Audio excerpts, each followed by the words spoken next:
Everybody wants simcha. Everybody wants happiness. Now, how do you get to that happiness? Everybody wants to be happy in life. How do you get it? Huh? How do you get it? Mikey, how do you get the happiness? So, in the Ochot Tzadikim, when he speaks about happiness, he speaks about Bitachon, trusts in Hashem. When you trust in Hashem, then already, when it's real, I'm not talking about everything is going well. Everybody trusts in Hashem, everything's going well. The guy is doing everything phenomenal, everything's going well, that's beautiful. That's not what we're saying, I trust in Hashem, everything's great. It's when a person has that bump in the road. A person has that what just happened? What just happened? My company just went, whoa, what's going on? This went up and down, what happened? So right in that situation, a person has to do what he can do. But you can do it as much as you can do. But as soon as you do as much as you can do, the rest you have to understand, you trust in Hashem that's the best thing that's happening. I spoke to my younger brother, Soli. I was on the phone with him. So he asked me a question. He asked you a random question. What would you rather? $100 million? Parnasah, $100 million. Wow. Tomorrow, Hashem comes to you in a dream. $100 million? Or B, the Bitachon, the trust in Hashem that the Hafetz Chaim had in Hashem. What would you rather? What would you rather? If Hashem came to you and says, listen, option A, option B. Bitachon, like the Hafetz Chaim's Bitachon, amazing, or wealth beyond, $100 million wealth. What would you choose? What would you choose? Say honest, what would you choose? The money, huh? What would you choose? The money, huh? Everybody would choose the money, but the truth is, it's really the Bitachon. Because when you have that Bitachon in Hashem, money, by the way, is just one aspect of life. You have health, you have family, you have success, you have so many other factors in your life besides money and parnasah. That's just one aspect. Bitachon, the guy could have nothing and feel towards Hashem so close and so tight, where he knows that it's his Father in heaven that's taking care of every single move that's happening in his life, where he's always uplifted. He's always b'simcha. The guy, even if a person has very, very much wealth, he's always still there's a worry.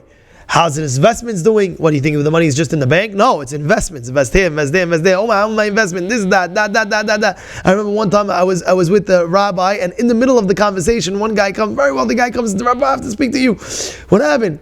One of my buildings in the city was like some Majnun, wild building in the city, big building. Says it got flooded and this and that. So with it comes sometimes ups and downs. You don't know. So what's going on over here when a person has that bitachon in HaKadosh Baruch Hu, so no matter what situation comes his way, he's always intact with knowing that I'm taken care of. Now, I'm going to give you a secret how to have that bitachon in Hashem. And that is like this. That is, if you know Hashem loves you more than you love yourself.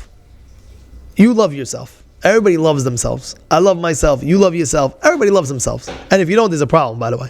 So hopefully everybody loves themselves. Everybody loves. They want the good for themselves. If you know Hashem wants the good for you more than you want your own good, then already your level of wait, he wants better for me than I want for myself, then I know whatever he's doing is tzodek, is right.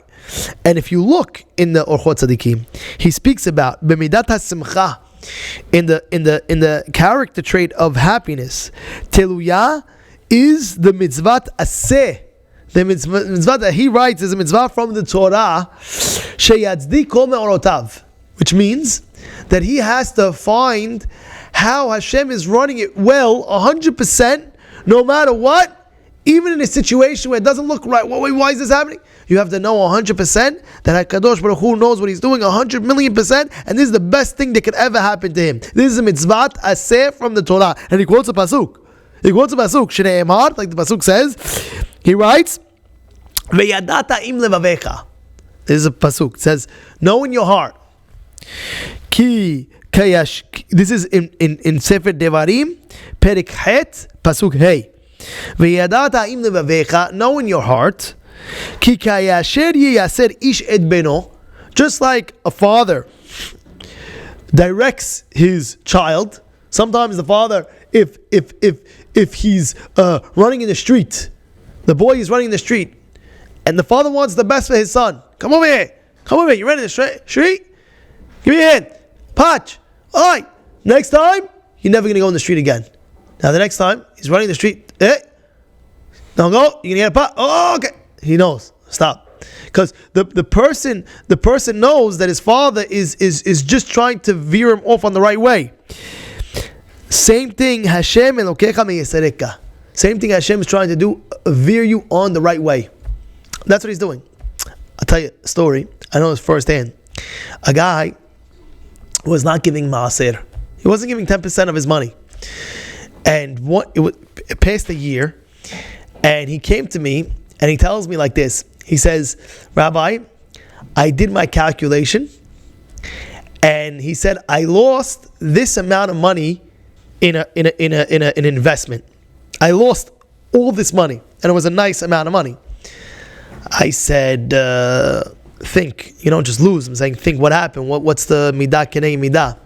Came back to me. He says, I could promise you, almost to the dollar.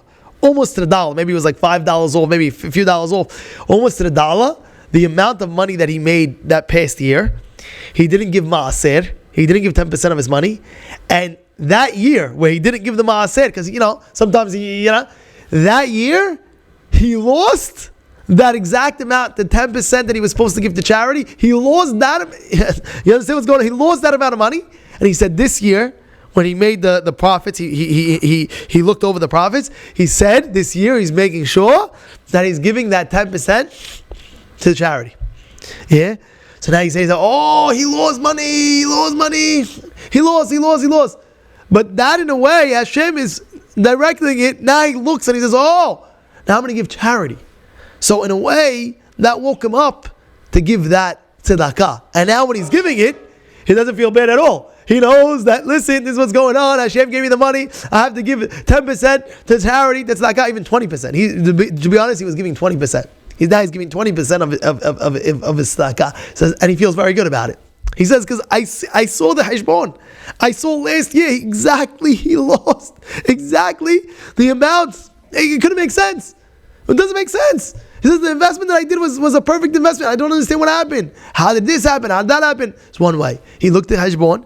He did a calculation. He calculated that the 10%, whatever it is. Now he says I'm giving 20% of charity to tzedakah, and he feels so good about it. He feels liberated. He feels great. Says why? It happened at, I'm sure, like the year that everything investment was going down. I'm sure at that moment he was like, oh. But then he woke up. Says, why is Hashem doing that? He says, thought about the heshbon. This must be the heshbon. Feels good. Let's go on. This is the reason why he's giving correctly now. Bezrat Hashem, everything will go well. But you hear what's going on over here. This is just the beginning. But this is talking about what the inyan of being happy somehow.